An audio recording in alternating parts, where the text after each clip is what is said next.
We had like a sports therapist on back when we were doing it in the warehouse where Dan had done a podcast with us, and one of the things he was saying was that like people, well, at least for him and people that he sees, is that very successful people in life tend to ride motorcycles.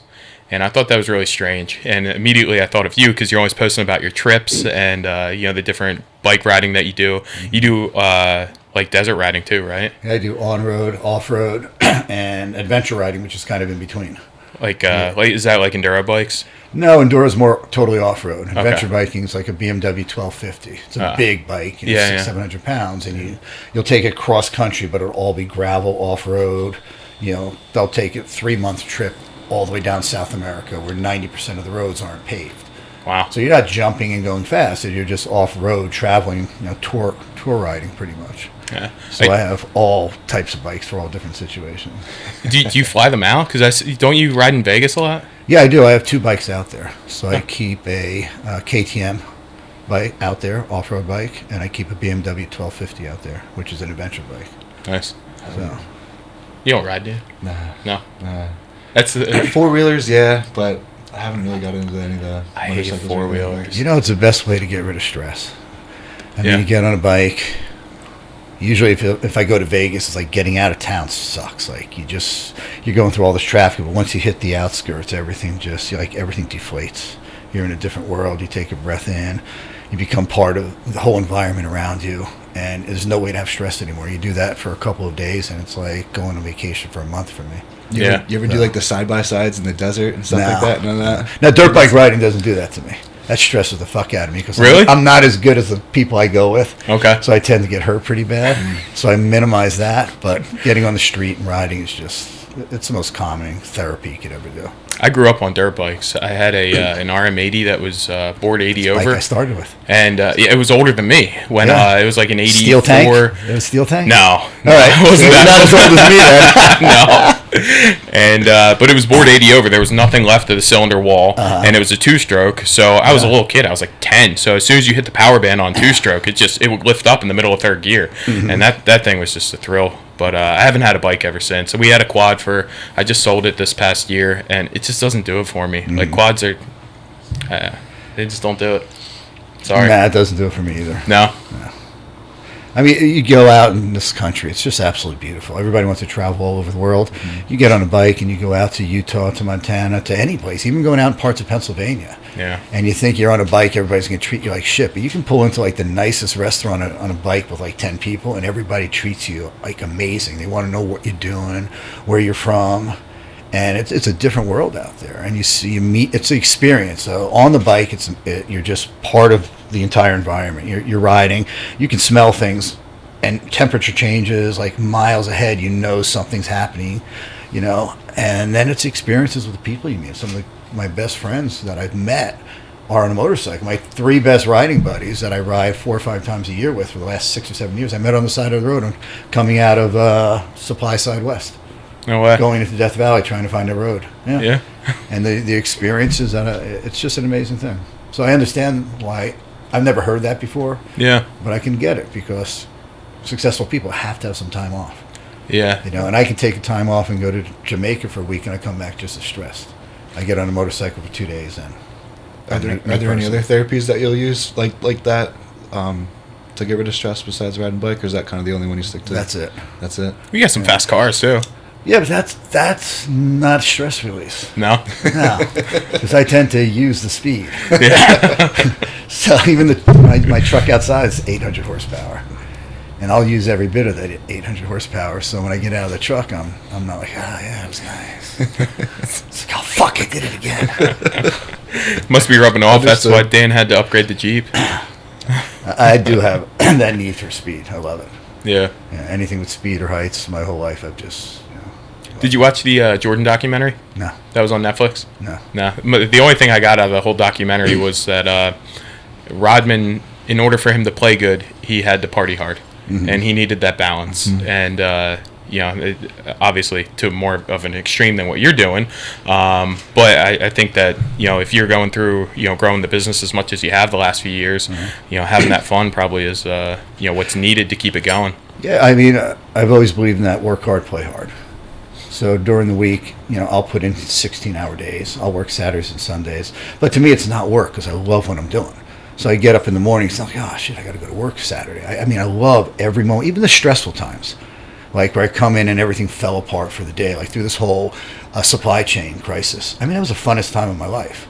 Most stressful, Mike will tell you, it's the hardest working that we've ever done in our company, from everybody from the bottom to the top.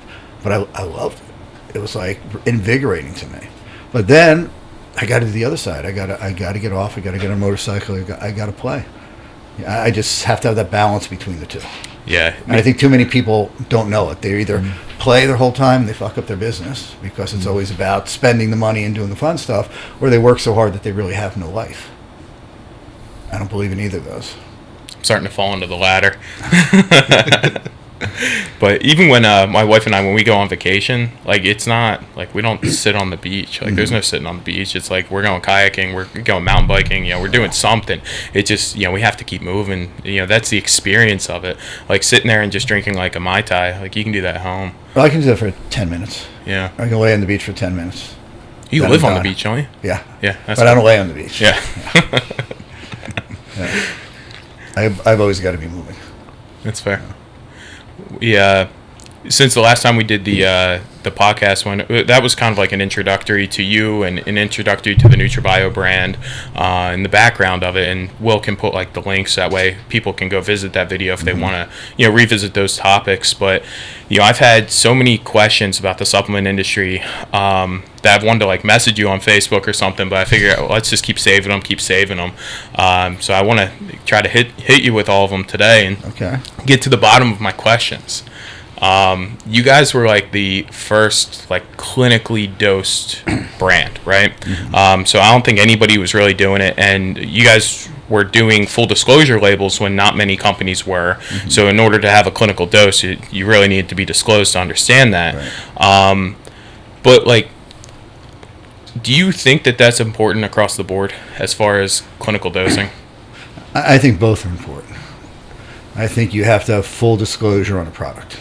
Okay, this argument's been going on for years and years and years, and we were the first who really started this no proprietary blend trend back in around 2000. Now a lot of companies do it. Majority of companies do it, which is great. So the industry is moving toward that direction, but people still fight that. If you're buying a product, you're putting it in your body. What are you doing? You're putting chemicals in your body. Food is a chemical, right? You eat rice, it turns into chemical energy in your body, and that's how we get our energy. So whatever you put in, it acts like that. I think people, if they're putting it in their body, should know exactly what it is, especially since these ingredients are active ingredients. We're not eating a donut. We're eating something that we want to get benefit from. So if I'm putting whatever creatine, glutamine, and stuff in there, I want the customer to know what they're putting in their body, and I think a customer should always know that. I think any product that hits the market that uses a proprietary blend still, and there's still a lot of them out there, you don't know what you're getting. Now, I'm not saying these companies are bad. I have great friends in the industry that still use prop blends, and I know their products are good. So I'm not saying that every product is out there, but I'm saying my way of doing it is I want that trust in my customer. I want them to see exactly what's in that product. Now, we all know, and the argument is 99% of customers can look at a fully disclosed product and not know what a therapeutic dosage is or not.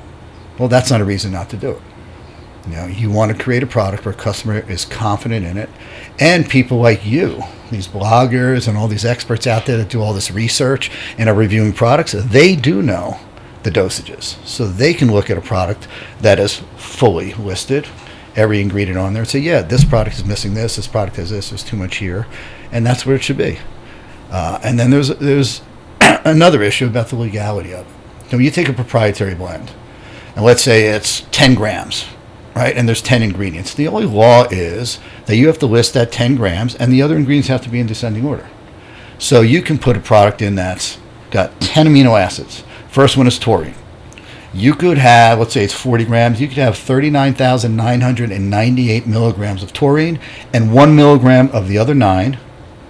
Well, I'm off by 1 milligram, and that is a legal product. It's a scam. So it's a legal way to scam a consumer.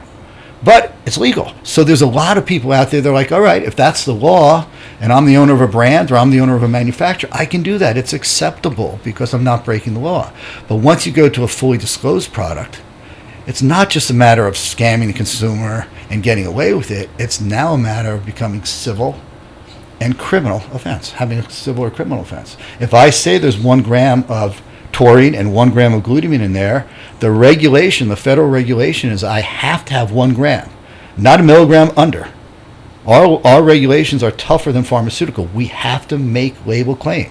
And me as a brand owner, I have to prove it scientifically. I have to validate it before I'm allowed to ship it to you, the store owner. Otherwise, I can't release it. So now you have proprietary blends where you can legally rip off a customer and feel good about it for some people. Once you put the dosages on, you get rid of a whole crowd of business owners that will not break the law and put themselves at that level of saying, oh shit, there's class action suits, civil suits, criminal suits. So I've always been a believer in being fully disclosed. My biggest counter to that, my only counter to that, is stimulants. Like the clinical dosing of a stimulant, to me, doesn't really matter. It matters how it makes me feel, right? Because ultimately you're chasing a feeling, you're chasing a high, whatever you might call it. So if it only has, the L-tyrosine dosing, it can go from 1 gram to 10 gram now. Let's say it only has 500, but it's paired with the right amount of caffeine, and alpha GPC is at 600 for clinical dosing, and it's only 300, but I feel amazing. Isn't that what ultimately matters? Yes and no. So you take a product that creatine, you're not going to feel anything about it right now. It'll take a month or 2 before you feel it. So you want to be confident that you're taking the right amount so that slow increase happens. You take caffeine or any stimulant as a pre-workout, you don't need to know anything about it. You take it, you walk to the gym, and you feel freaking great. That's it. That's all you need to know. So technically, no, because that's a feel. So who cares if the right amount of ingredients are in there? Like you say, I feel it immediately. I know that feeling. It's working in the gym. But once you start breaking it apart and making reasons for saying I should dose this, I shouldn't dose this, I should show this, then you're just opening it all back up to everybody saying, well, this is why I do it, this is why I don't do it. So for me, it all gets disclosed. The other part about it is stimulants are dangerous. Okay, so I might go to the gym and feel great. Well, you have these cowboy companies out there that just, whatever those stimulants are, they just start mixing more and more together. Nobody knows if 400 milligrams of caffeine with this ingredient, this ingredient, this ingredient, nobody knows the effect of that. And if you don't put that on your label, first of all, you're liable. And people who do know they overreact with over 200 milligrams of caffeine or over 100 or don't want 500 are going to have problems. So you're right about that. The end result for something that you feel right away, like a nootropic, I take it, I feel clear, that's all you care about. A stimulant, you take it, go to the gym, I'm hyped up, I work out. But the negative to that is I don't know if something in there is going to hurt me. I don't know if something in there is too high. And then I'm going back to that concept where everybody's going to come up with their own reasoning for why, well, this should be dosed and this should be disclosed, but this doesn't have to be. And I don't want to get in that excuse making thing. I just want to say, screw it. It's all disclosed. So I think I'm referring more to the clinical dosing side than the disclosure side, because there are companies out there, like we sell a ton of this one pre-workout, it's 200 megs of caffeine. Right. And if you were to look at the dosing of it, it's like a quarter of the dosing of your NutraBio Pre. Right. It tastes good. People mostly young kids, like the way it makes them feel. It's like an introductory pre-workout, right? Ultimately, can we say that that's the most important factor, is making that customer happy when it comes down to something like a feeling? Oh, absolutely. So when it comes to mixing different nootropics together and mixing different stimulants together, that's what you're looking for a feel. You can't do a lot of times a full therapeutic dosage, and there isn't. And if you want to find the therapeutic dosage of caffeine, you won't find it. You'll find 1,000 studies out there that say all different types of things. Mm-hmm. So if I put in 100 milligrams of caffeine, that's a therapeutic dosage to people who feel it. 50 milligrams is a usable dosage. So yeah, when it comes to stimulants and therapeutic dosages, you're absolutely right. But I still believe it has to be disclosed. Yeah, oh yeah. I agree. And same thing with nootropics, because it's something you want to feel right away. I don't care if I take a nootropic and I don't feel something over the next 30 minutes, 2-3 hours. I don't care what's in it. It doesn't work. It could be a fully therapeutic dose. I won't take it again. When it comes to like clinical dosing, if like let's say Dalton really likes 600 milligrams of alpha GPC, right? And there's studies to back that up to say that that's the dosing that we should at least aim for, right? But there's no study to say that dosing mixed with L-tyrosine and caffeine. So, like, at that point, does clinical dosing go out the window? Yeah, because once you start mixing things together, you don't know. So when you're doing amino acids, you know the effect of the different amino acids. You know how much leucine you want to start, muscle stimulus. So, but when it comes to a feel, it's totally different, even if you don't mix it. Like caffeine to you and me might be totally different. Once I take caffeine and I mix it with alpha GPC, well, it has a totally different reaction for me or you. And the old thing back, 20 years ago was the phrase synergistic. So everybody would underdose because they would say, well, all these ingredients work together synergistically. That was the bullshit phrase. But when it comes to nootropics and stimulants, that's still kind of true. You've got to mix and match. And even if I create a perfect nootropic or stimulant right now for me, and it's not dosed any, therapeutic for every ingredient, you can take it and get nothing. That's why people who review products like, nah, I didn't get anything from this. There's 600 milligrams of caffeine in it, because everybody reacts differently. So yeah, I agree 100%.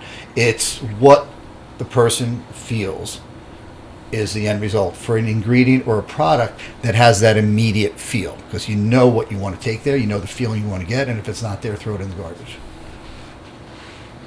What about a lot of companies? I mean, we carry just stimulant pre-workouts alone. We have about 70. And there's a lot of companies coming out with very similar formulas, right? 400 caffeine, 3.2 beta-alanine, 6 grams of citrulline. I mean, you see it just over and over and over again. But those products, even though they might be identical on label, can feel different. Most of those products are not identical. There's going to be one or two different things in there that can change it. So a different person can react differently to it. And then you look at a product that is identical. And then you have to look at the manufacturing behind it. What is identical? Label claim does not mean a product is identical. I can buy an ingredient, and that ingredient can say it's 99.98% on a C of A. Nobody tested it, and it's only 70%. So you start with a formulation, and that formula has to have efficacy to it. If I want to create let's not even use pre-workout, because there's so many types of pre-workout. Let's say a stimulant pre-workout. I'm not putting anything else in. It's going to be a stimulant pre-workout.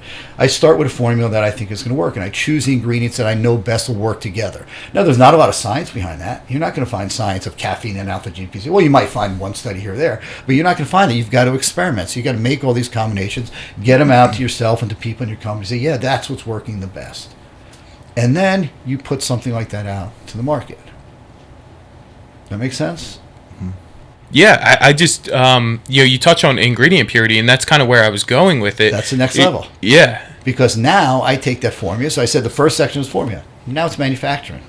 So now I send that to a contract manufacturer. And again, I'm not making fun of contract manufacturers. This industry would not exist without them, because very few companies can ever go and do their own products. So and some of them are great. That's an integral part of our industry, and a lot of them are phenomenal. But when you take that formula and you create a great formula, you now have to create a great manufacturing of it. So you have to have somebody who gets the ingredients and tests the ingredients. And the ingredients have to be perfect. That's still not enough. Now you have to go through a process of manufacturing that takes that formula, takes that ingredients, and gives you the end product that works. And that could happen, that could be messed up anywhere along the way. I could throw the exact ingredients that I've tested 100 times, and they're perfect, and the formula is amazing, drop it in a blender, and if I don't know how to blend, I will either underblend that formula, I will overblend that formula. When I overblend it, I start to segregate those ingredients out, or I might not have looked how long I need to test that, to test how long I need to blend it. And let's say I blend it for 14 minutes, it's just not good. Or the particles aren't the correct size, right? So think about this. You take a vase and put those rocks in there, right? So it looks like the vase is full. Take sand and drop it into that vase. Is the vase full, or does the sand keep going to the bottom and fill? Now, you can shake that vase all you want, but what's going to happen? Those little particles go to the bottom, the big ones stay up. It's the same thing with a blending process, but it happens on a very small basis. Wow. If you don't have the right size, particle sizes blending, you blend it, as it comes out of the blender, it segregates again.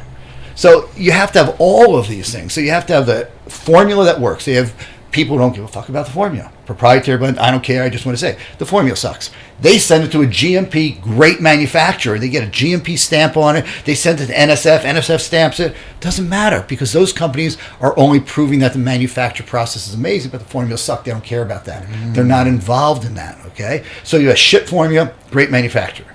Or you have a great manufacturer and the brand doesn't understand the concept of manufacture. You have a great formula, the brand doesn't understand the concept of manufacturing, sends it out to a manufacturer. What was that company, ABH or whatever, like 3 or 4 years ago? Closed down by the FDA. 800 brands had to recall their supplements. 800 brands had a recall because the manufacturer was just doing a shitty job.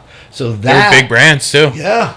A lot of big brands that had a scuffle in the background to figure out what to do. But you take one of those products from them, and it was a pre-workout, and it had 3.2 beta-alanine. It had right down the list, 2.5 of betaine, all those ingredients that we all know, even the regular consumer knows, and they were identical, and this one worked and this one didn't work. Well, great formulas manufactured by companies that didn't care. So that's the issue with this whole thing. That's how you could feel or not feel. Wow. All right, so you get it on a very high level, right?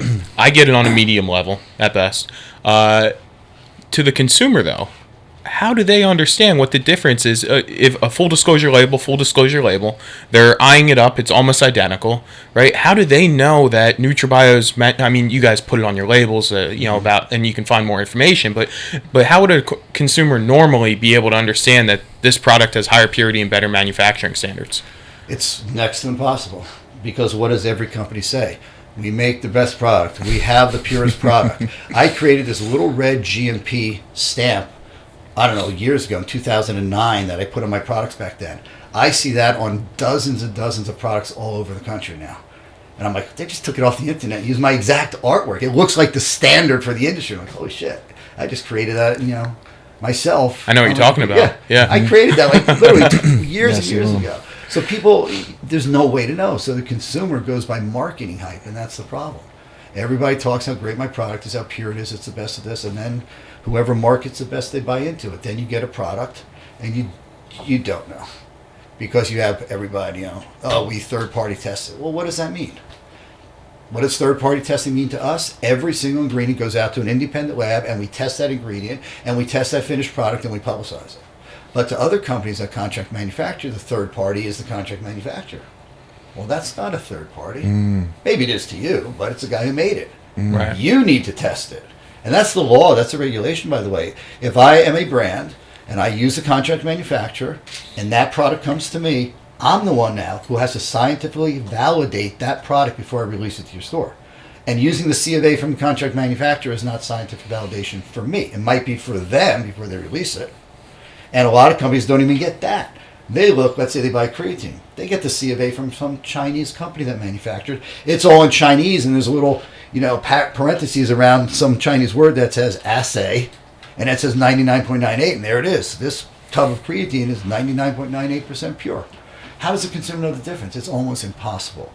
That's why in my thought pattern years ago when I started this, I said, well, it's trust but verify. I stole that from, I think, Bob Dole a long time ago, in the Reagan era. Like, that's great. Trust but verify. Trust me because I talk shit, and everybody goes, yeah, he's great, he does that, but here, I'm going to verify. Call me up, I will show you the third-party analysis of it. So that's the only way I know how to do it. Because the rest, everybody copies each other. Right. That stuff is a lot deeper than I. But I mean, you can. There's things that you can do. The mind's blowing right now. You're just trying to bring it all in. There's steps that you can take, like making sure it's disclosed. So yeah, you can look at a proprietary blend and say, oh shit, that's the first step. And I gave you the reasons why I like that. But does the average consumer know all those ingredients are going to work? No. 99.9% of them aren't. But at least the first step is there, and we know what's in the product, right? Maybe some company will test it and show. That's the second step. There's steps that we can take, like knowing if you're going for protein, knowing protein ratios and how to calculate that in 5 seconds flat, which is a simple formula, so you can see whether that product is good or bad. So there are things that consumers can do once they, watch enough podcasts and see enough people talking about it that can help protect them. So there's things you can look for, say, all right, I ain't buying this. But it's still never a guarantee that what you're getting is 100%. Wow. And with like social media and stuff, with all these people that are all hyped up. People follow them and they're influenced by them. Right. So you get all these companies that might not be as good as yours, and they're going to buy into it because of the person promoting it. Right. I think for you guys though, like you guys really haven't put on payroll any top tier influencers, right? Like bodybuilders, any of that stuff. No. But they've had like the most steady trajectory that I've seen, like in the 10 years I've been doing this. It's just, one thing I've been pushing the industry for, and I don't want the government to regulate because I don't believe in government regulation, but I think the manufacturer should be on the bottle. I think manufacturers should do that, because you have a contract manufacturer out there who does everything right, and he's FDA, everything is perfect. Why not advertise that? Why not build that? Why not the manufacturer put their reputation on the line? And now here I am as a new company. I got to find somebody. Where do I want to go? Well, this guy I never heard of, or this guy whose name is on the line, I see his facility, I see everything about him, right? And then I put that on my product. And I know where it's coming from. You guys, I don't know if you know, but I'm big into tequila. I'm one of the largest collectors of tequila in the world. So it's kind of like our industry. There's 100 contract manufacturers or manufacturers out there, and there's thousands of brands. But on every bottle, there's a number, NOM, and there's a 4-digit number. That's the number of the manufacturer. So the first thing I look at as a new brand, I look at that number, I say, I ain't fucking buying that. I tried 3 things coming out of there, they all suck. And insiders in the industry know every one of those numbers, and I'm, nope, I ain't touching that shit. Like, I didn't have to know the Rock's tequila sucked to taste it. I mean, it's one of the worst things I ever tasted. Sorry. But I saw the gnome one there. I said, I'm not touching it. I would love to see that in the industry. Know where your stuff is being made. Is it being made in China? Is it being made here in the U.S.? Is it being made in Mexico? And what factory, what place, exact address where it's being made? Let me go to their website and let me see who certified them. Let me see if any agencies have certified. Let me see their FDA number. Let me see if NSF was in that facility if all these companies were in there. Let me see all that. Do you think trademarked ingredients help go towards that direction? No. Because I think people mix up trademarked with patented. Trademark means absolutely nothing. It's a name, okay? It's, okay, I'm going to take creatine and I'm going to call it 100% Crea whatever. Nobody's used it before. I apply for a trademark. I get the trademark. There's nothing different between that creatine and everything else but the name on it. The only better part is at least the brand, like you're saying, is putting their name on that, and the consumer gets to see, like Pure is a great ingredient. I've tested that 100 times in the last 20 years. It's always been 99.9% pure. So they have a reputation. So in that sense, what you're asking me, yes. But then you have these tens of thousands of other trademark names where you don't know where it's coming from. It's just, and a lot of them are the brands themselves. They just put a trademark on it. They make their own. Right, and a patent is different, because patent now you have to scientifically validate. You have to prove it's doing something, right? So I have this new ingredient. I've proven this. I've taken it to the governance, and that is more validated than just creating a new name for something. So yes and no, and I hate to say yes to that, because Pure is the perfect example. They've created a great creatine. 20 plus years, it's been shown to be perfect, so they have their name behind it. But if I say that's good, then I'm validating 5,000 other names that are shit just because they created a fancy name and the customer says, oh, wow, that's got to be good. It's trademarked. Well, you see it now. And the TM means, are littered. TM means nothing. Yeah. Like, I can say, okay, here's my new water. I'm going to call this Glazier's water. I put the TM behind it. All it means is I went and filled out an application online. It's not trademarked. It's not registered. It just means eventually, if it's accepted, I change it to an R, and that's the real thing. But there's no government agency that ever looks at one product and sees that TM. It says, oh, you guys never filled out an application. So everybody just says, yeah, here's my new product. It's trademarked, TM. And even if I put an R behind it, I've never seen anybody go after a company and say, oh, you didn't really register that product. You're just faking it. Those only protect me as the owner of that trademark to go after you if you use it. But it doesn't mean anything else than that. Yeah. I'd like to say it at least offers some type of standardization to the customer. Like if they know that they like, 5 grams of Hydromax or something, right? Then at least when you're looking at another pre-workout, if it has Hydromax, you like the dosing of about 5 grams. Right. But outside of that, it doesn't really do anything. Well, exactly. But it does what I said, like manufacturing. At least somebody's putting their name behind it. Yeah. In the example of Pure, you can find that company. But you can look at 500 other ones. There's nobody really standing behind it. So as long as you can find that ingredient And there's actually something you can look up. You can look up their studies. You go to, and there's something substantial behind it. It's really good, because then you know it works, so you only buy a product with that in it. So yeah, I agree with you on that. Do you have any favorites? Or like ingredient wise? I don't really have favorites, to be honest with you. In terms of like what, like anything specific. He came on board with this maybe what, like 6 months ago.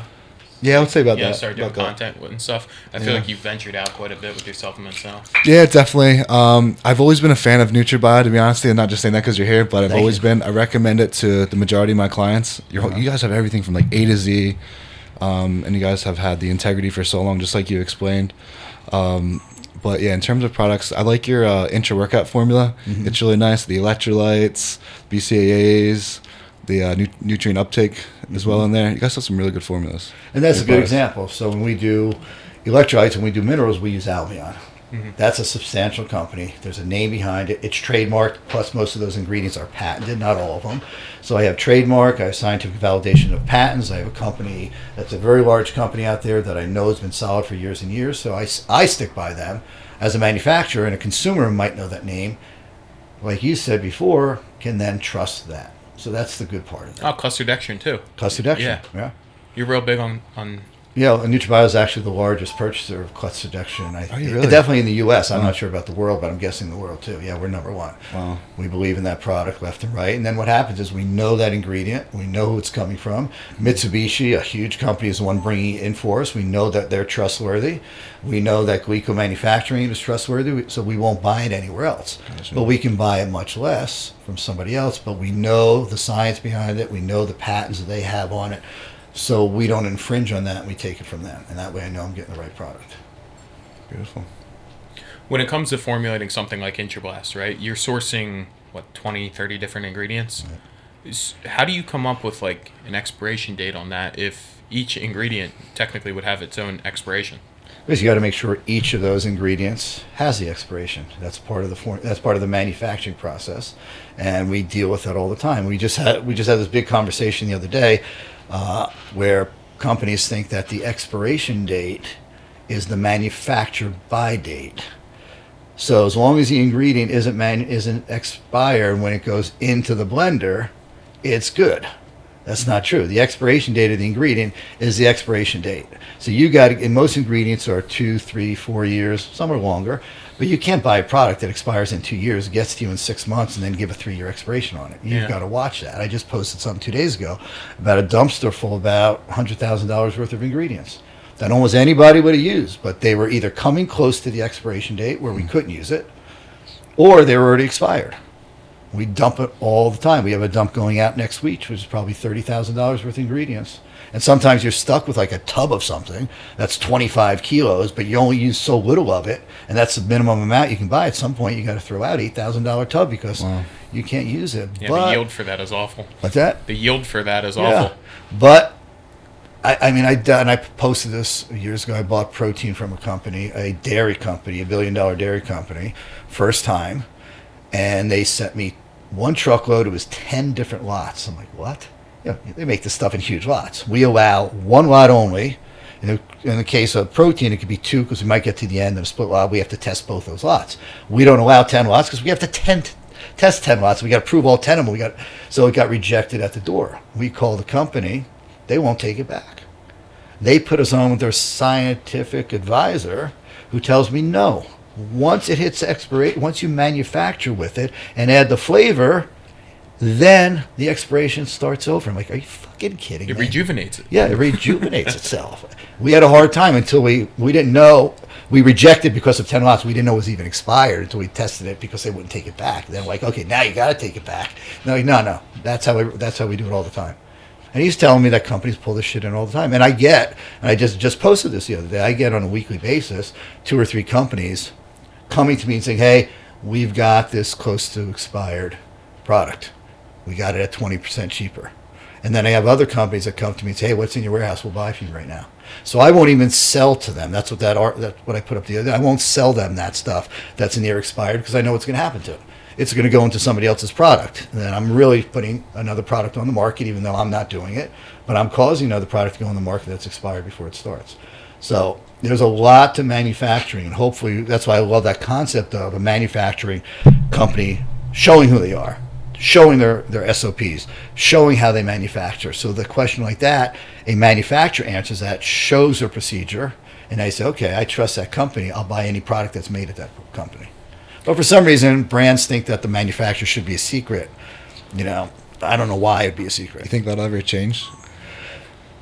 No, I think the government could do it, but I wouldn't want to see that. I'm just, I'm not into government coming in and enforcing all that stuff. But I would like to see some brands change it. Some brands say, yeah, we only use this manufacturer, and start posting it. Well, what happens when something expires? I mean, are you growing a tumor because it's expired, or what? Well, no, I mean, a mineral never expires. Probably just less effective, right? You know, if I take whatever calcium, does it expire? No, it's dug out of the ground. It's been sitting for 3 million years. It's not going to expire. If I take an amino acid version of that, yeah, that bond can expire and things can change. Vitamins expire quickly. So when I say there's a 2-year, and this is in the standard, when I say 2-year expiration on my vitamins, for each one of those vitamins, there's a different percentage of overage that we have to put in to reach it. So it might say 100 milligrams of vitamin C on the label, but there might actually be day one 110 milligrams in there, and it's an allowance. It's an industry standard acceptable by the FDA, because I say 2 years, I have to have it from A to Z. Now some things don't ever expire, so you don't have to put an overage in, because it's 5, 10 or whatever, so you don't have to worry about it. But you have to calculate that when you're creating a product, that I put a 2-year expiration on this, and this stuff starts to deteriorate after 18 months, so I have to put a little extra in there. Now you can't go overboard and so do a 5-year expiration and put 300 milligrams instead of 100. The FDA is not going to allow that. It's got to be within limits. But you have to calculate your formulas to make sure that everything is at full dosage at end of shelf life. When you make your formulas, have you ever come across any ingredients that just don't pair well together? Oh, yeah. Is that pretty common? It's not totally common. We made a pump and a pre-workout once, and that's why we do so much work on it right now. All that stuff starts to clump and stuff like that. But I narrowed it down to, oh God, I forgot the ingredient. But after 5 days sitting in a desiccant chamber, we were doing the opposite. Instead of drying it, we were adding moisture. This white powder turned into black liquid. Wow. Yeah, it was just black, disgusting. I'm like, oh shit, glad we didn't put that out in the market, So we do a lot of work with that now, because you don't know if 2 ingredients are either going to work together. And that's a chance that the industry takes as a whole and the consumer, because you start taking these formulas with 10 nootropics in there. It would cost millions and millions of dollars to answer that question that you asked earlier. Does alpha GPC work at 600, but when you add it to caffeine, what happens? Now you add tyrosine, what happens? Now you add this, what happens? To clinically prove that, a pharmaceutical company is not even going to get involved in that with the money they have. So you're chancing that kind of stuff, but it happens with expiration dates. So you have to do something called stability testing. So I make a product, right? And I say, okay, all the ingredients in this product are matched to a 2-year. What happens if these 2 ingredients start to fuck each other up? I don't know that.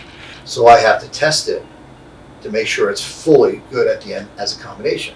So you can either hold it for 2 years and test it for 2 years, which nobody's going to do. So you do something called advanced stability testing, where you 1 month equals 1 year at a certain temperature. At a certain temperature and humidity level, and that's your proof after. Or is that this is going to last? Okay. And that's also a regulation. It's not me doing something more than anybody else. Sure. That's a regulation that you've got to, because if I mix 2 things together, what happens if they chemically react to each other?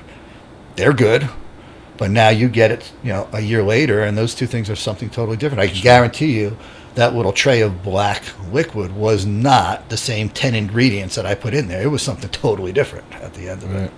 So there's a lot of science. There's a lot of work behind manufacturing a good product. Wow.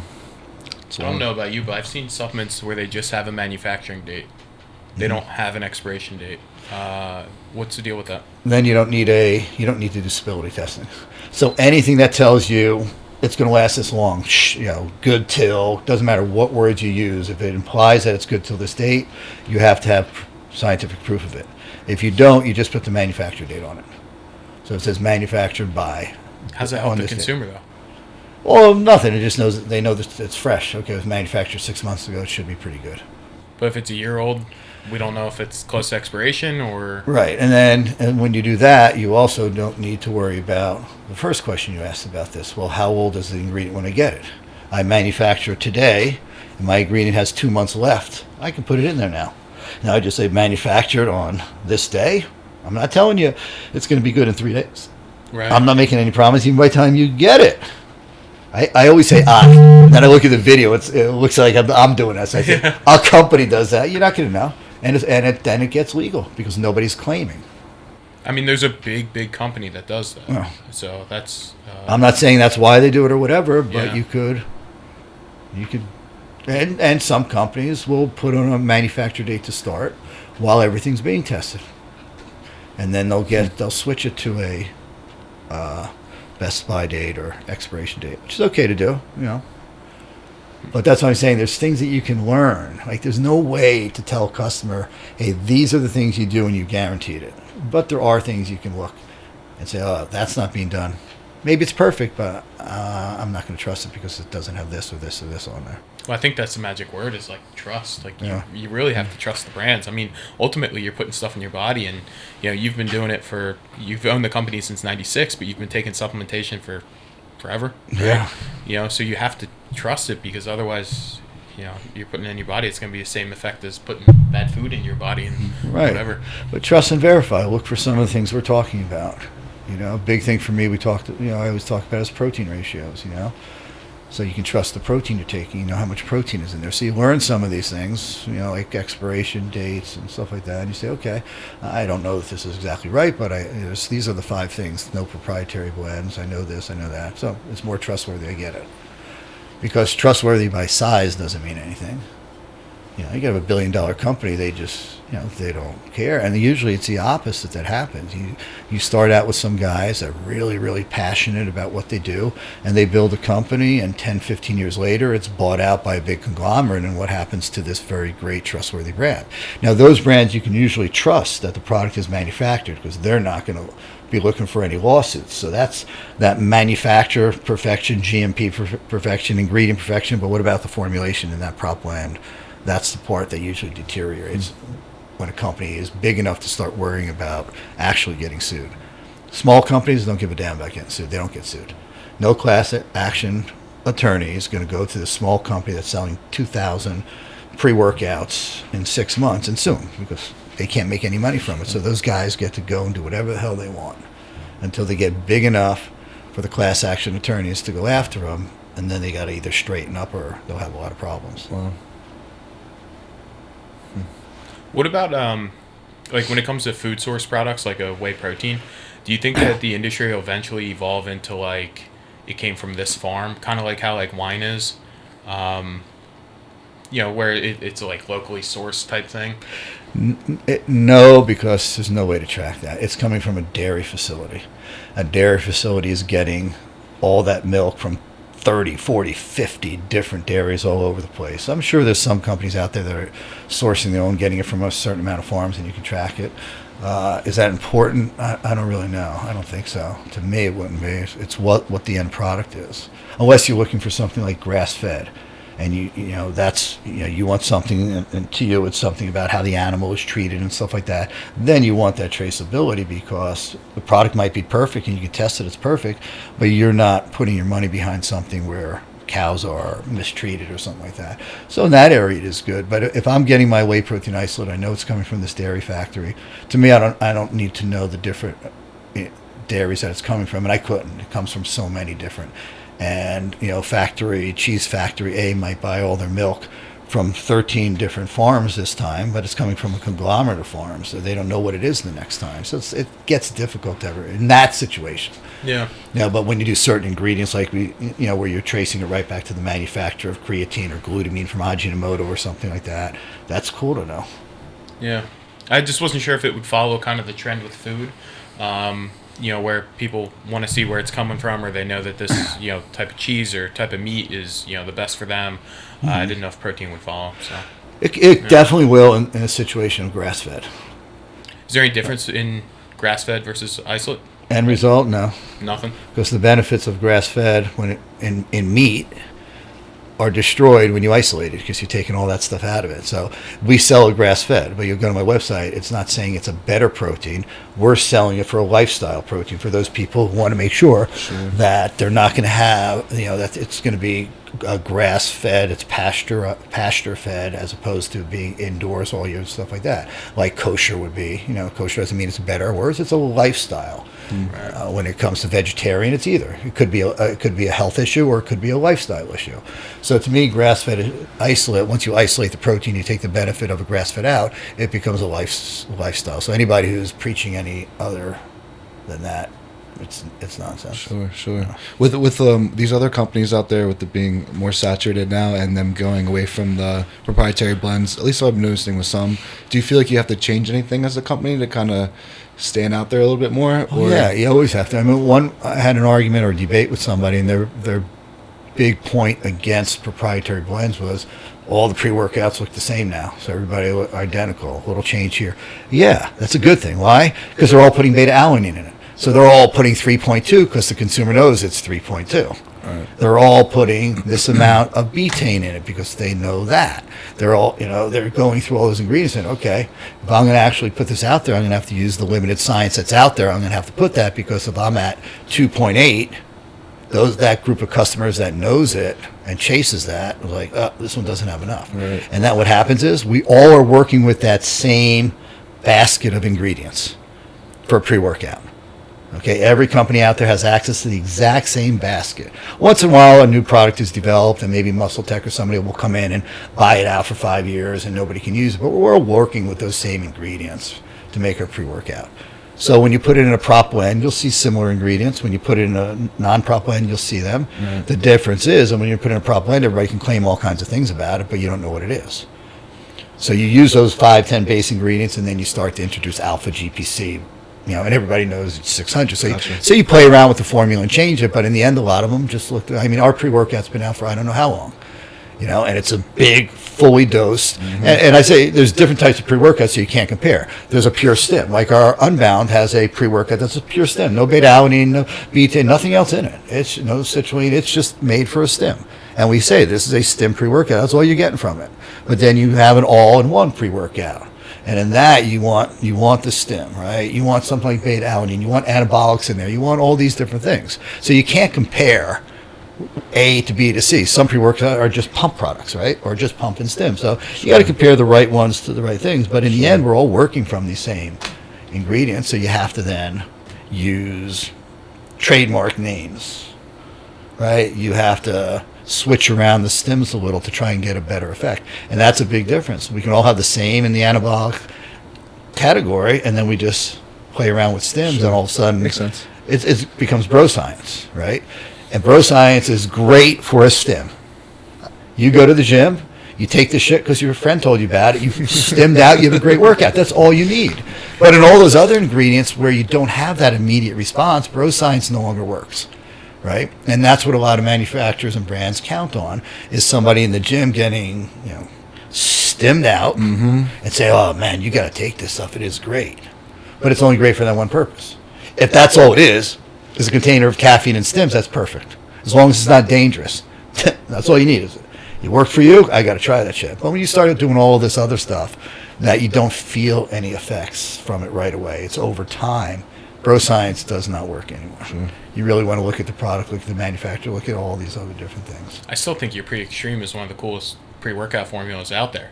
It's just people are afraid of carbs or whatever it is. Right. That's 15 grams of cyclic dextrin, along with the 350 caffeine, some additional stims on top of the cool pre. Yeah.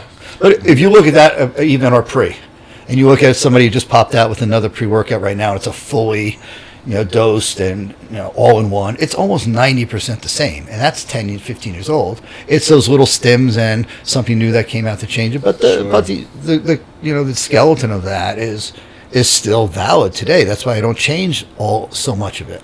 Gotcha. Where do consumers draw the line for like marginal utility on an ingredient? So recently there was a pre-workout from a big brand, and it dropped, and I think it's like 9 or 12 grams of citrulline, pure citrulline, not citrulline malate. Where's the line drawn on like enough is enough? It's not doing anything for you. It's just driving your costs up. The consumer really never knows that. It's just a matter of marketing from the company, The consumer looks at it and like, oh, citrulline, great, I hear all about it. This one has 6 grams. This one has 8, this one has 12, or BCAs. The whole range of BCAs. 211 is the one that's always been studied. Then you had 311, 411, 511, 1011. No studies behind any of those, But I don't actually mind that because leucine is the anabolic one, so you get benefit from that. But the consumer never knows the difference. It's all a marketing game, They look at the container and all of a sudden beta-alanine has 8 grams. Or 3.2, there's no better 3.2 to 3.6. There is when you go up to 6.4. There's studies on higher, but just to beat what everybody else is doing is a game that the industry plays. And the consumer how do they know all this stuff? Yeah. Yeah. Yeah. It comes in a monstrous tub. Right. So it just looks like, it's still only like 20 servings, and you just think that more is more. But ultimately, there has to be a line. Right. And then, especially with like vasodilators and stuff, right? Because of blood pressure. Well, now something dangerous. Yeah. What determines dangerous? Again, in our industry, we don't know a lot. We look at creatine. That's been around for so long, studied so much. We know the safety of it. We know the safety of caffeine. We know the safety of a lot of things. But when you start mixing a lot of stuff together, you don't know the danger. So I classify everything I take into 2 categories, reactive and responsive, right? So responsive ingredient is something like a vitamin, mineral, protein, macro, something that's always used by our body, and it's part of our physiology. So I put vitamin A and I know the response I'm going to get from it, right? I add protein, I know the response, up to a certain level where now it becomes dangerous and it's having a different response. But in the dietary supplement or the drug industry or anything else, you get out of that responsive, these things that the amino acids are responsive, we're using them, they're part of our physiology, and you get to the reactive, something you're putting in your body that you don't have no idea what it's going to do. Somebody's telling you that this particular botanical, this extract in there, is going to burn fat in your body, is going to change your heart, is going to do all these things, and your body reacts. There's nothing wrong with that, but that's where all the safety and stuff starts to disappear, because you don't have those long-term studies behind these ingredients that keep coming out that are not part of our normal physiology. But all of a sudden, we're finding an extract, we're bringing it down to its base level and saying, hey, this works or this doesn't work. And that's where some of this danger comes, because we don't know. There are no long-term studies on it. Now, if you look at like peptides, that's a perfect example. Peptides are, for the most part, responsive. These peptides that are already in our body, science, all these guys are finally saying, hey, they're finding all these peptides that the body uses, and they're put it into our body, and we expect this result behind it. And it's kind of pretty cool science if you look at it. Because it's not just, some of these peptides are, even though they're manufactured in a lab, so they're synthesized, but they're still responsive peptides. You're putting something in your body that your body's always using. They're finding, scientists is finding this peptide, putting it in a lab, making it, and putting it in your body, and you get a response to it. It's kind of some cool stuff if you look at it. But there's a lot of negative behind it too, because nobody's researching it to the point of safety or anything like that. What do you guys do when you make a new pre-workout? You just give it to Dan and tell him to test it? No, Dan's the last person we give to.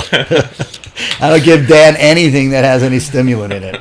He's a natural stimulant walking stim bomb. Right? It wouldn't be strong enough regardless. Yeah. No. So, yeah. What do? You just throw some ingredients together and you say, hey... if it's something we know should have an immediate effect, then we do. We put it into beta stage. We make them. We send them out to a lot of our athletes, a lot of our consumers. We do that for taste. Hey, does it taste good? Gotcha. We do for we're with our Endurelite brand. We're doing a new product that's basically an intro called Fuel. So we know what we made here. So we finished it. It tastes great. We know the ingredients work. But what happens if you start running for 6 miles? What's going to happen to your gut? So now we've got to take that product. We've got to send it out to a bunch of people, get them on a bike at some high level, getting their heart up for an hour and a half to see what happens, because it's totally different than being in a gym. So you're in a gym, you're not getting that heart rate up like that for that sustained period of time. So something like a caffeine in a gym gets you to get more rep out. Put that much caffeine into something that goes out to somebody who's on a bike, and they're going to all kind of problems. So we've got to test the formula out there to make sure that people are getting that response. We got to test the taste, because if it tastes like shit, people are going to not take it. We got to test how it reacts in their bodies. You can give something to somebody, they have gastric issues. Somebody else all of a sudden has diarrhea. They're running down the track. It takes one person like that, the product is gone overnight. So there's a lot that you can do to make sure when you're looking at long-term products that are either responsive or reactive, that you don't feel right away, but it should be changing your body year after year after year. Then you don't have that ability. You're basing it on the science that's out there, the research that's out there, and that's a whole nother game you got to do, because everybody quotes research, but you can't just grab that research and say, okay, this product does this, ingredient does this, and do it, because whoever does the research, I want to know who they are. Is it some company, a little lab in... A lot of cherry picking. Yeah, sponsored by the company who actually makes the ingredient, and they get it done in Afghanistan, and then you look at it, and you're like, oh, this was done on 3 people in the desert, and everybody quotes all that shit. So if I'm going to put something in my ingredient, we say clinical or therapeutic, you've got to look at that study and say, is this the real thing? Silk protein was the big. Do you remember those? I remember silk amino acids. Silk aminos. Yeah. It wasn't silk aminos. It was silk protein. That was a scam. There was a real study done on like 20 mice. They dropped them in a bucket of water, weighted down their back, right? And they gave this silk protein, which is basically silk coming out of a caterpillar, they let them swim to exhaustion. Right before they drown, they take them out, and they fed half of them with this silk protein. The other half, no protein. Well, what the hell does that tell you? That protein helps? Of course protein helps, right? But nobody adjusted the amount, right? Nobody had protein versus whey protein versus aminos. No, all of a sudden silk protein was the best thing out there because of this study that nobody actually looked on and said, well, protein versus drinking water is a lot better at muscle recovery, right? It's bullshit. Mm-hmm. But it got worse because this was an actual protein, polypeptide, right? That had, I don't know, it was 70 different aminos or whatever in it. Nobody made that. Too fucking expensive. They took the 4 or 5 largest aminos within that protein, and that's a protein that's chemically bonded, and they just mixed them and blended them into a little bottle, and they called them silk aminos. Nobody ever did a study on those 4 aminos or 5 aminos blended in a bottle. They were taking a separate peptides bonded together as a protein. How does that react in the body? So the whole thing, we never did. We could have made a fortune off of that trend. Every company came out with it, right? And I'm looking at them saying, is that like 2012? Oh, 13? Yeah, man, here we go again. And I just refused to do it. And I lost a lot of money because, NutraBio is not always the first one in to these. When we go in heavy. But all of a sudden something comes out and it's this amazing thing. You're not going to see me on it the next day till I know I'm confident in it. So we miss a lot of trends because by the time the trend is over, the ingredient was proven that it really didn't work. Sure. So is that kind of how where you're at with like SARMs and stuff right now too? Well, no. SARMs is a weird thing to me because I don't want the government regulating anything. I just don't like government regulating everything we do. You want to take SARMs, go ahead and do it. But to me, as a manufacturer, as a brand owner, and stuff like that, I know the back end of SARMs. Mm-hmm. They're not made here in the U.S. They're not made by any reputable company in China because it's illegal to bring them in here, right? It's illegal to use them. It's illegal to sell them. So no reputable companies even make them. So what are you actually getting? I don't know. So if it was legal, I would then look into the science behind it. I'd say, look at the manufacturer. I could put all those pieces of the puzzle together and say, yeah, I would sell this. But the fact is that I can't put any of those pieces together, so I can't sell it. Gotcha. So it'd almost be better for the consumer if it was legal, because then it could at least be standardized. Yeah. To an extent. Right. Huh. And a lot of these things are illegalized because some politician asshole or somebody in the media starts something.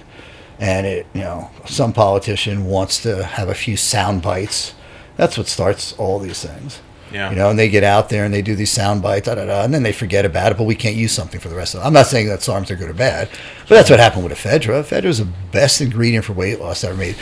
Validation as far as safety, holy fuck, billions of servings a year for dozens and dozens of years, and they shut it down for no reason at all, just all political, all nonsense. A couple congressmen got involved, and baseball player died, and something like that. And the final verdict that caused them to shut it down was like, I remember the cases, but I read the docs, like 40 or 50 cases that were turned into the FDA. Funny thing is, not one of them was validated. Like, I lost my hair. Nobody went back to the person and see, well, what were you taking? How do you lose your hair? Did you go to a doctor? Nothing. Just to call in and report in to the FDA. And they grouped those all together, boom, and shut it down.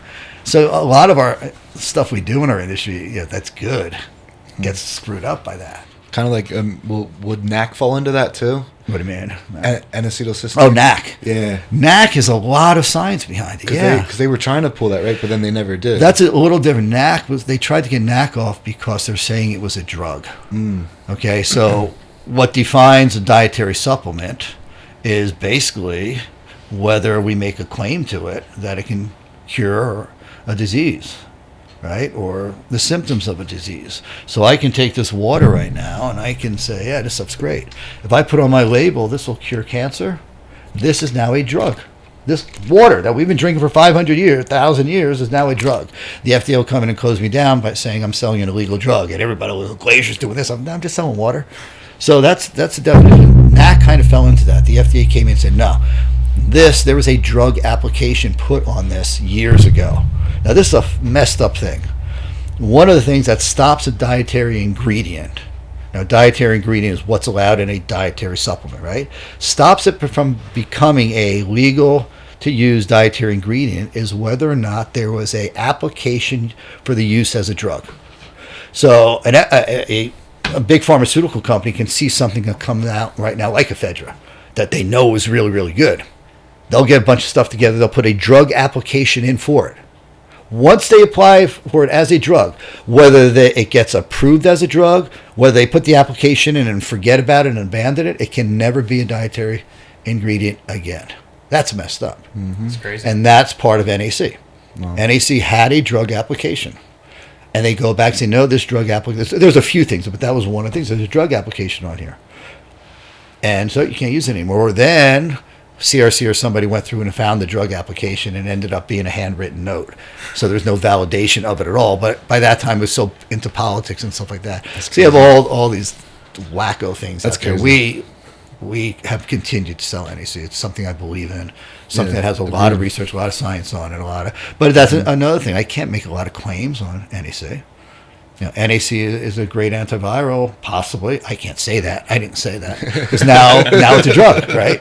So you have to be very, very careful with that. Sure. And that I agree with, because you don't want to be making dietary supplements and telling somebody that it's going to cure them or it's going to stop COVID and stuff like that. It's dangerous. Because it's dangerous for them to do. So I agree with that 100%. But if it can help, then I want that out there because people can look at the research, read the science, read all the articles, and say, hey, let me try this on their own. Right.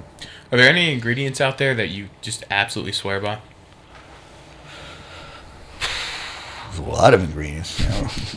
I mean, so I remember years ago, like Margolis came in and, even before the podcast, we were just talking, he just swore up and down by the effects of HMB. Right. But years later, now they're saying HMB may not be as effective as what they initially thought it might be. Are there any ingredients out there that really stood the time? Creatine. How's that for a safe answer? No. I mean, all amino acids and stuff like that, we know what they do. They're all great. If I were to look at something out there right now that I really, really love, it'd be something like KSM.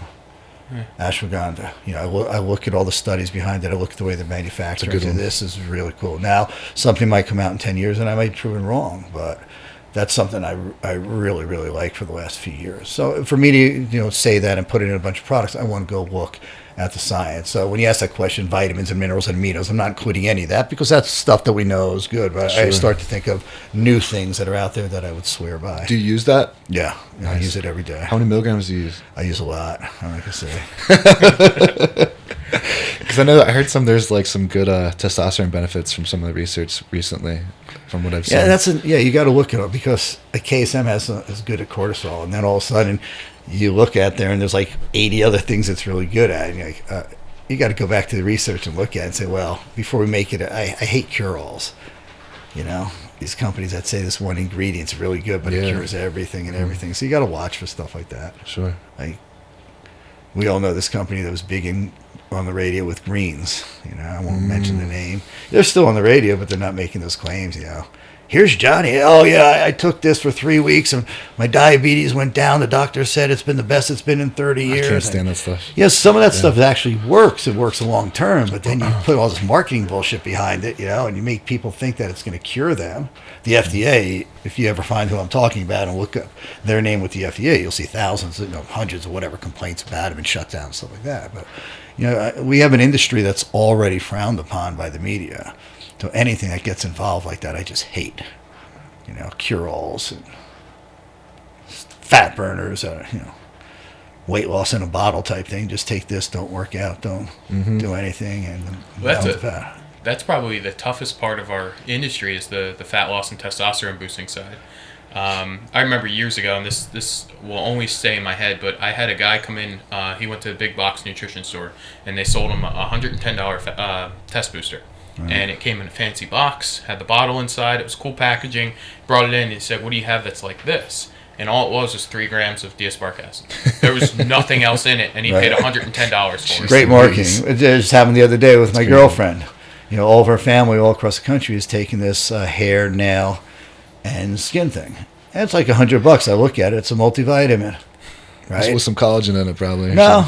Oh, it has some supplement oil and a couple of things added to it. Underdosing, well, I'm like, no, this is not a good product. Well, everybody swears by it. It's not. There's nothing in here. Here's my they're identical, okay? Here, take that and take my biotin pill, which brings it up a little higher. You got the same thing, you know?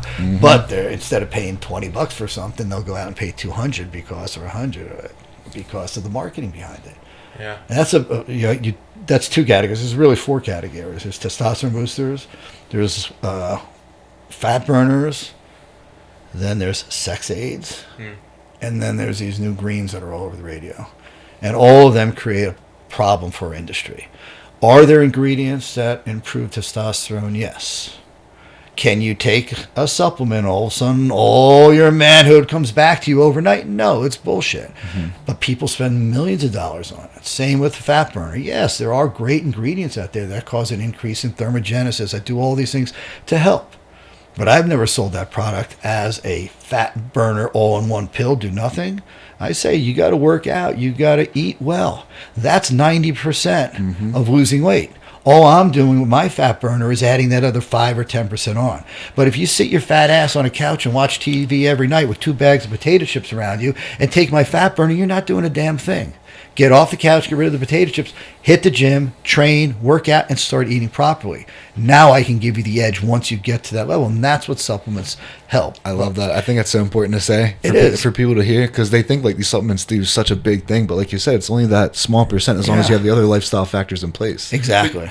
Isn't it hard to tell, though, because you have somebody who's sedentary, and then they start becoming active, and they throw in a fat burner maybe a month or 2 months in. Right. What's doing what? Is the fat burner doing anything? Because you've just changed your entire life around. Right. So ultimately, if somebody's at their natural thermostat of say 200 pounds, and they've been there for a long time, and they don't change the amount of steps, their exertion, and they don't change their sleep, and they don't change anything, shouldn't that product still do something if everything else is alike? It should, but it's going to do minimal. What happens is when people go all of a sudden decide to go on a new eating program or something, whatever it is, they do change their lifestyle. They don't even tell people because they don't even realize it.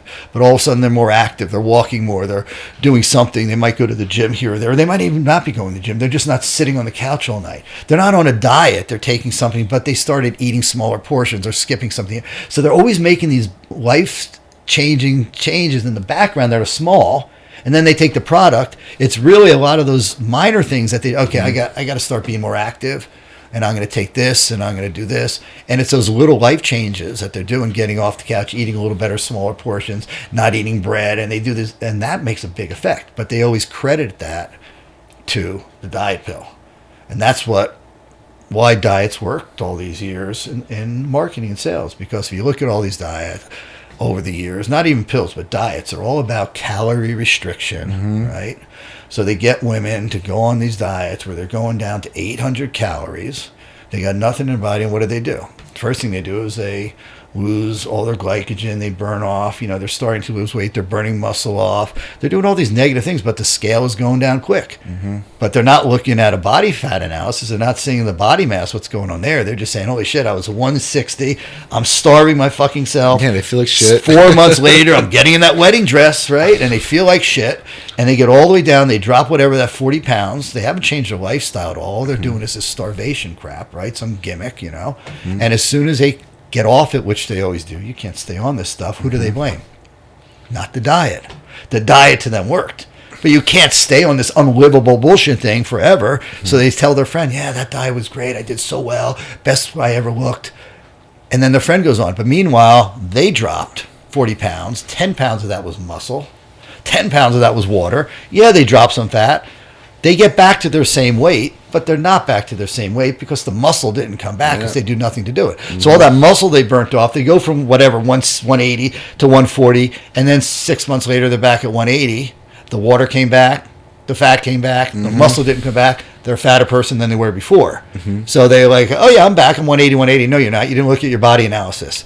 And you do this 5 times over your life, and you're wondering why you're in such bad shape when you hit 50 years old because you did all these scam diets that did nothing to you, but destroy more. And I'm not talking about bodybuilding muscle. That's what, unfortunately, most women, when you talk about working out and training or losing muscle from starving yourself or thinking, well, I don't want to be a body. No, the muscle is what holds our whole skeletal system up, It's what makes us get up out of bed each morning. It's also what burns calories. Fat doesn't burn a lot of calories. It's our muscle that burns the calories in the body. So you start losing that muscle from all these scam diets and stuff, it's just like this repeated thing, and it's a self-fulfilling prophecy for all the diet companies because the people always blame themselves, not the diet at the end. Hey, look at this.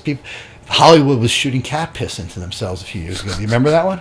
Somebody came out with cat urine. I think I heard. Yeah, look it up. Cat urine. So all of a sudden, everybody in Hollywood was, shooting cat urine into them, laying out in the sun, and sunbathing their anus and stuff like that because they listen to the most nonsense. Yeah, check this out. Summer's coming. Yeah, I'll join you, James. We'll sit next to each other. We'll lay up.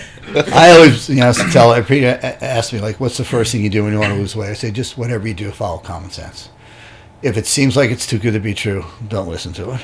If it seems like it's a cure-all, don't listen to it. So what would you do to change your life right now? I'm 80 pounds overweight. First thing I do is send me what you're doing. Give me your exercise program, give me food. 90% of people don't do it, so I don't respond. I used to put them on a whole program. I realized, they're not going to do it anyway. Well, then I said, eat right. Watch your portion control. Watch the foods you eat. It's what I call QQT, quality, quantity, and timing, okay? You take your foods, and you look at them. If it's all fat, fried foods, cheese, and all that, quality of the food is shit. You need fats, get beneficial fats. You need protein, get good proteins without unsaturated fats in it. So get good quality ingredients that you're taking, chicken instead of meatloaf, and stuff like that. And now look at the quantity that you're taking. It doesn't matter if the food is good. It's still, calories in, calories out. So you sit there and you need 2,200 calories a day and you're taking 38. Doesn't matter how good the food is. So it's the quality of the food, but it's also the quantity, how much you're taking, and the timing of it. If your body needs 2,000 calories and you take 2,000 calories before you go to sleep, what's going to happen? You're going to have nothing. So it's the quality of the food, quantity, and really? Yeah, and do the fourth thing. Exercise. That's all you got to do.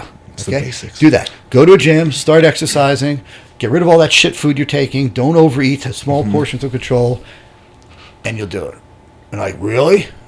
Yeah, really. Well, what about my friend who's doing this? Yeah, well, this is what works. This is what nutritionists will tell you to do.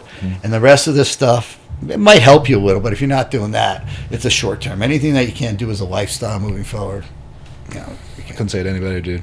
I have to ask, what ingredients do you like for fat loss? Because the fat loss section in our store is the tiniest section. Right. You'd think it would be the biggest because we could probably have the most amount of sales with that section, but it's tiny. It's very limited. Advantage Z is still one that I've been believing in for a while, the study behind it. What's it called? Synephrine. It kind of almost got off the market because the government was mixing synephrine with ephedrine, and the alkaloids within it was hornidine and a few other things that were in there. Isosynephrine's banned, right? Yeah. But then Advantage Z got banned by GNC and everybody else because of the dosage. I didn't get that whole thing. It's like Well, you can have 200 milligrams in the pill, but you have to use a 30%. Well, hold on, I'm using 100. I'm using 50%. They won't let me put it in there. It's the same total ingredient, so we have to reformulate. But I've been a big believer of adding a number of ingredients synergistically into product, like I do in my thermofuel. Banana leaf, I've looked at the studies behind it, mixing that with Advantage Z, with synephrine, increases and improves on that. But again, when That's I for do glycogen control, when right? I do all this, I just want the customer to know this is not, this fat melter. You take this pill. Ephedrine was different. You took ephedrine and it melted fat off you. There's no doubt about that. But there's nothing on the market that I believe now that has any effect on it. If ephedrine came out, I'd put it in my product tomorrow. It was a great ingredient. There's nothing as strong as that out now. And you see ephedrine in products right now. You ever see that? Ephedrine's right on the label. It says ephedra. Ah. Right? Everybody's, oh shit, I can take this. Yeah. Yeah. Doesn't do anything. Well, there's no alkaloids in there. Yeah. Why they're putting in their product? Marketing. Would I ever do that? No, because I wouldn't do a marketing scam to get people to believe, oh shit, they're putting it in there. But B, ephedra has ephedra alkaloids. Am I going to trust some Chinese company to sell me ephedra that they say they've isolated all the alkaloids out of there and then let somebody test it and find it? So there's a lot of weird stuff going on like that. I had an article I used to advertise in. It was a long time ago. We used to advertise in magazines, Cosmopolitan, Good Housekeeping, Red Bank, to all these women. And it was thermofuel, same product I now. Back then I had ephedrine in it and stuff like that. And the article, the headline said, lose 20 pounds in 2 weeks. Everybody read it. Nobody read the subheadline that says, if you want to gain it back next month. And then it explained it all in it. And we started selling a lot of it. And I said, wow, that's great. People are understanding. A cool headline. Oh, yeah, I want to lose it. And then we explained the sides. You got X in the ads. And then we found out that nobody read the rest of the ad. They were buying the product. So my product that was really good, explaining to people there's no magic pill, ended up being a scam because nobody read the fine print that taught them what it was really about. So we stopped. They want that easy fix. It was amazing to me. Same thing. We had a product. We had a product out called Thermoplex, and we're coming back with it. I think it was a single serving meal replacement in a single serving bottle. But you went in and you told us your entire lifestyle, and we did a metabolic profile for you. So you had the exact amount of fat, carbs, and protein in every bottle. Oh, wow. So we would look at your weight, your body fat versus your lean mass, your workout training, your cardio training, your sleep habit, and we had a whole formula we spent a lot of time on, and it would kick out to you need 40 grams of protein, 62 grams of carbs, and 19 grams of fat. Okay, and back then we were charging $4.50 for one of these, and this was 15 or so years ago. Okay, I would say 90% of the people would put that in, see that, and then zero out the carbs, zero out the fat, and order and pay $4.50 for the same protein shake that they could buy a tub of it for like a fifth of the price. I'm like, carbophobes, we had this great thing. I mean, it was so cool that backpackers going on long journeys, we could figure out what to give them because they burn so much muscle off, and we would look at their average pace per day, incline versus decline, the weight of their pack, and we put it all in there and try and find out about how much they're burning and how they can take this, and they actually followed that. But 90% of the other people, 0, 0, 0. All I was doing was selling a protein in a single serving, and there was a label on the side that had their name on it and said their macros right on the label. And then a sheet came with everything else, But like I would say 90% of them said protein 40, carbs 1, whatever was in the isolate, the protein that was in there, and fats 1.2.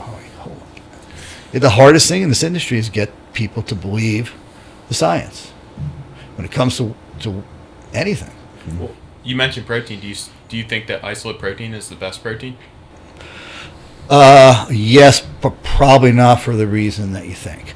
So if you take a really good whey concentrate and a really good whey isolate, they should be about 10% difference in protein value, and the balance will be fats and carbs and stuff like that. So no, if one is, and it always changes over time because the price of them goes up and down, but if you're going to pay $40 for a tub of isolate and $25 for a tub of concentrate, why it's only a small percentage difference. So the only time isolate really excels there is if somebody has lactic acid issues. So you can't say that isolate is lactose free, but it's because it's not, so you can't say it, but it is good for people. Most people who have lactose intolerant issues can take an isolate, okay? It's tolerable for them because it's so little. The problem with the two that I've always been a proponent of is the regulations behind them. The regulation behind whey protein isolate is that it has to be made from whey and be a minimum of 90% protein. The regulation of whey protein concentrate is it has to be whey. It has a range, though, minimum of 25% up to 89%. So whey concentrate can be as low as 25% up to 90, and whey isolate has to start at 90. Okay, wow. So if you have 2 tubs with nothing else in it, because obviously you can take isolate where you think is better and fill the tub with a bunch of shit and it comes back down. But if you take 2 tubs of it, there's a slight difference. But when I look at that concentrate, the word whey protein concentrate, I don't know what the fuck is in that bottle. I'd have to do a protein ratio and see. And that's always been an issue to me. All my products that have concentrate in it, or pure concentrate like classic whey, it says right on the label, WPC 80, whey protein concentrate 80%, the highest that you can commercially get. Okay. That's WPC 80, okay? You don't have to put that on there.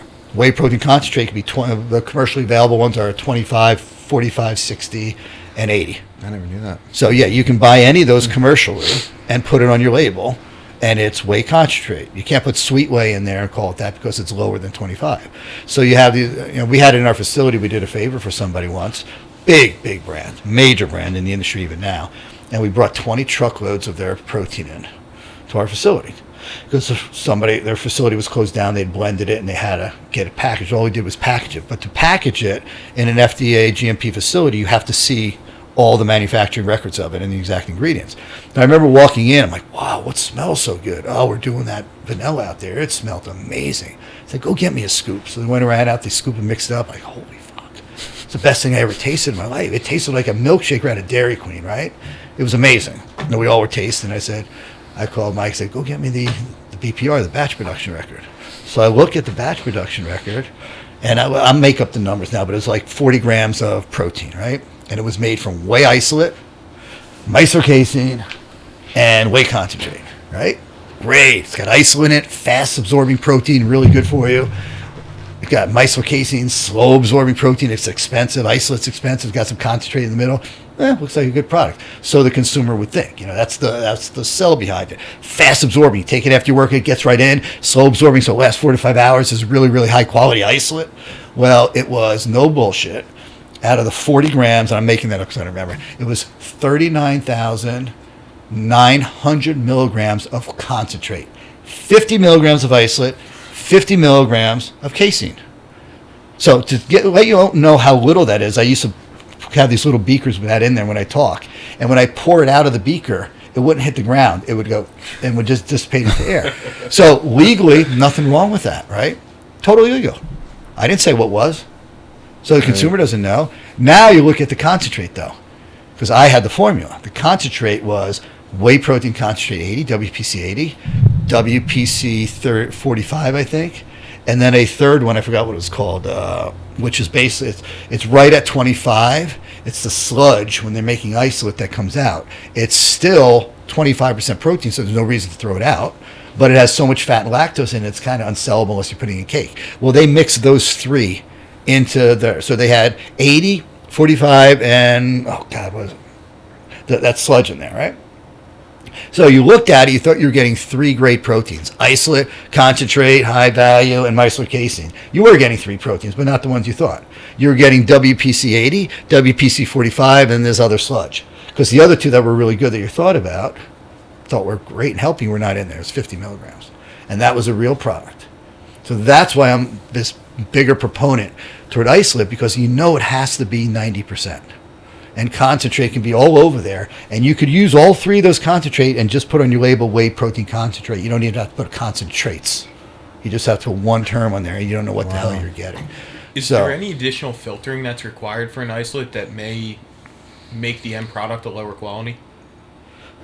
No, I mean, everybody looks at different things in there, and I don't believe so at the end. No. There's micro things that people say this or that, but in the end, I don't believe so. Is that referring to like the cold filtration stuff? Yeah. Like, is there any you're taking more, processes? Basically what you're doing is well, it depends what you're doing. Like, I'm not a believer in ion exchange whey. Because ion exchange whey, you're using acids to strip the proteins. So you're actually using a little sulfuric hydrochloric acid or something to strip the proteins out of there. And when you do that, you destroy a lot of the macropeptides and stuff like that. So I don't believe in that. But isolate's using a microfiltration process, and concentrate uses a less filtration process. You're forcing, when you're doing isolate, think of these, how would you put it? You're forcing. Almost like a screen. Yeah, but it's horizontally, and you're pushing it through, and it's clearing it all out. So you're getting less fat, less lactose, and there could be some macropeptides that are a little less that you're getting, so maybe for long-term health. But nobody's ever actually looked into that and stuff like that. We're taking it, or most people are taking for a protein source, and you're not really losing anything for the protein source. But what you're gaining is at least the knowledge. But that whole concept kind of disappears, because then you take people, when they go to buy the protein, they look at three things: price, serving size, and container. And that's how 95% of people judge. So they go to the shelf, okay, I have 4 proteins in front of me. All right, they're all $30. Cool. Turn around, look at the labels. Every one is 25 grams of protein. So they're all the same amount of protein. They're all 2-pound tubs, and they're all $30. Oh, I'll get the best, cheapest one. But all 3 of those tubs can be totally different from each other, because nobody's looking at what I keep saying, the amount of protein that's in that tub. Mm-hmm. So if you take an isolate, and let's say we don't put any other ingredients to make it simple. So we have a tub of isolate, 2 pounds, and it's pure isolate. Well, then we know 90% of that is protein, and 10% of that is the other stuff. We take the next tub, number 2, and that's WPC 80. Pretty good. 80% of that is protein. Only 20% of that is going to be the other stuff. Well, what happens if the third tub is WPC 25? And the next tub is WPC 45. Well, that 25, here's your same 2-pound tub, still $30, still 25 grams of protein per serving, but that's how much protein is in there. Customer never looks at that ratio. They never say, oh, hold on, there's only 13 servings here versus 15. They never look at that. Now, you'll never see that big of a variance. Nobody uses WPC 25, because the person's going to look at it and say, oh, shit, there's only 6 servings in here. 300 calories. Yeah, so, but what they do is they mix them down to a level that the customer is not going to really notice. The scoop is a little bit bigger, the fats are a little bigger, or whatever. Make the label look just as good, right? So you have these 4 products that are totally different from each other. And consumers never look at that. They never say, well, there's 25 grams of serving, but the serving size on this is 45. The serving on this is 30. Holy shit, what's that other 15 grams? And consumers don't look at that. Mm-hmm. And there are proteins out there that, not talking about meal replacements or gainers, just people taking a product that's a protein, taking it for that purpose, that will go down as far as 35-40% in protein value, and some that'll go up as far as 89-90%. And the consumer is buying it for that single purpose. So that's something that consumers really have to look at. Do you think that like cold filtering matters? It depends on what you're comparing to. So I'm comparing it to ion exchange, yeah. But are you talking cold filtering or cold process? Well, I had a rep one Right. time. This is probably 6-7 years ago, and he explained the cold filtering process to me as if you were cooking the protein on a grill. Mm-hmm. And if you overcook the protein, it's a carcinogen to the body, and it's no longer good for you. Mm-hmm. And it can also possibly strip the protein value. Mm-hmm. And he explained that their protein was cold filtered, therefore that process wasn't happening. Right, but just about all protein is cold filtered. But are there any other processing? The processing is the pasteurization. Okay. So you cold filter it, doesn't matter. You're pasteurizing it. If you do, there's 3 different types of pasteurization. Excuse me, I don't recall on the top of my head. But one is that instant pasteurization, and that can also harm it. So but you're regulated by law of how you do that. So all isolate that I know of, the concentrate, goes through this low temperature. I wouldn't call it cold. It's not ice cold or anything, but it's low temperature. You're not heating it up.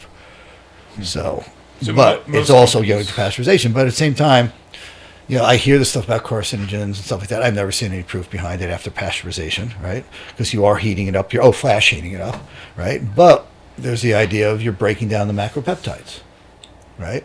So ion exchange breaks down those macropeptides pretty bad. But what's the real science behind that? Does anybody know? Because you've destroyed the protein, but you haven't destroyed the amino acids. And what is your body using in the end? You're still getting the same amount of amino acids, but you might not be getting the longer chain peptides in your body. So now everybody looks at that and says this or that, and now you're going so down the rabbit hole that nobody can even answer that stuff, right? If I take 50 milligrams of protein, right, what do I want in the end? I want the amino acids going into my body because my body uses tens of thousands of different types of proteins, right? We think of protein as one thing, muscle building, but thousands of functions in your body use thousands of different types of protein. What is a protein in the body is not what we call protein in the street. Protein in the body is linking peptides and polypeptides together in long chains, and the body uses each one of those chains for a different purpose. Change one amino acid, switch the order of any amino acids, it's a different protein in the body. It's used totally different, right? But what we think of protein in the street is what says on the label, 25 grams. Well, that 25 grams just means that all the essential aminos are in there, and there's 25 grams of total aminos with all of the 9 essential amino acids in there. Nothing to do with what the body utilizes or doesn't utilize. So there's even different definitions of what we in the street call, or the label calls, and the actual scientific definition of proteins in the body and peptides in the body. So you start going down this rabbit hole of this one's cooked at 20 degrees higher, and this one's done this, and this one's this. You can't even figure out, like, is this creatine 99% or 98%, and you're going to go down that rabbit hole. As we start to, And I will say this, by the way, I know every protein manufacturer in the industry, all coming from dairy, okay. and the processes, except for ion exchange, the processes are basically all the same. So if somebody comes out there with this wild, I'm buying whey protein isolate, it's 99% bullshit. Because to get a company to change that whole process, an isolate plant costs about $100+ million. And to change that process up, so what you're getting from that facility is the control of the level of protein. Is my isolate 91%, 92, 89? Concentrate can go up to 89, but I've never seen it commercially available because who the hell's going to buy it? I can only list it on my label as whey concentrate. Why would I pay more for 89, and why would a company make it? Dairy company's not going to do any of that stuff. So you look at the top 10 manufacturers that are producing all this protein for everybody. There's different levels of quality, but the processes are pretty much the same. You're just seeing whether they're giving you shit or not. And you can't. These are billion-dollar companies. Dairy, you can't even trust what they're giving you. You have to test the shit out of it. Like I told you earlier, where they gave me Expire. Protein doesn't expire. So it wasn't what it was supposed to be. It lost some of its protein value, yeah, but it starts to, the fats start to change, and there it starts to taste like shit and stuff like that. But they're going to sell it to me as good protein, So you got to test. It's just crazy out there what you got to do. As we start to wrap up, what ingredients are you most excited about right now? Nothing. Well, you said KSM 66, right? Yeah, but that's out already. There's nothing that's coming to the market right now that I'm super excited What about. about 3D Pump? 3D Pump is already out. Well, yeah, but that's newer, right? Yeah, it's newer. It's got some really good science behind it. We studied it. We put it out on the market, so I like it a lot. Am I super excited? No, it's very hard to work with. So that takes the excitement away from me. I'd like to use it in 3 or 4 other products that I want to do, but it causes a lot of issues and clumping and stuff like that. Sorry, Bruce. Love you. But still selling it. Don't worry. Don't keep that part. That's why you guys have it in the pill product? Yeah. Okay. And that's even very, very difficult to do. That's why you see it's actually an amazing product, but there's only a handful of companies using it because it's so hard to work with. Okay. So I mean, I can go back and say 10 product ingredients out there, but right now there's nothing like life changing. We got to do it. I say more of the things that we're going to be putting out in the near future are things that are already out there that we've been waiting to do, or we've been waiting to get, like Tudka. That's exciting to me. But it's exciting because 99% of what I tested out there is bullshit. So we put it out for a week, sold it out, we couldn't get it again, That's an ingredient that I love. It's an ingredient that the FDA is a little iffy on, and we're questioning right now. So that's something that's really exciting to me. Whether we're going to use it again, I don't know. We're really trying for it. Yeah, I know a lot of people were testing Tudka maybe like 2 years ago, and a lot of them were coming up empty. Yeah, they are now too. Still? Yeah, the ingredients that we get in are mostly all failing. Wow. Why is that? I don't know. It's all coming from China. By the way, it doesn't matter where you come from. I mean, you come from China, you come from the U.S., it's ultimately the responsibility of the manufacturer to make sure it is what it is. Just as many companies in the U.S. sell bullshit. I mean, we got this company in New Jersey right by us that sold this product years ago that was actually 90% maltodextrin. We had to test it. We rejected it. We actually got rated by the FDA on it. I told the story a few times because they rated them. They found that the products that they were making were all garbage. And, you hear all the CFR 111 regulation I talk about for manufacturing. That's on us, the end manufacturer. It's not on the manufacturer of the ingredients. So they went to the FDA, went and rated them, shut them down for selling a fake ingredient, but there weren't no criminal charges. The guy just said, I got it in China. Here's the C of A. There was no proof that they were taking it in the back and filling it, but they saw the hundreds of emails from us going back and forth where we were failing their product.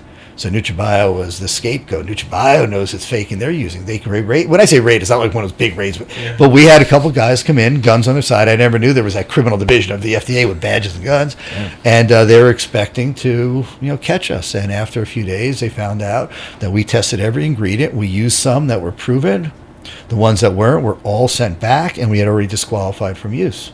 And then we had to prove we sent them back. I'm like, so we had to see the credits coming back and the money coming back from them. And I'm like, why are they're really being sticklers in this. They wanted the shipping records. And I'm like, look, here's all the BPRs. It's not in there. They left and they subpoenaed all those records. It was like a movie. We had boxes and boxes, every email and everything. And we found out why.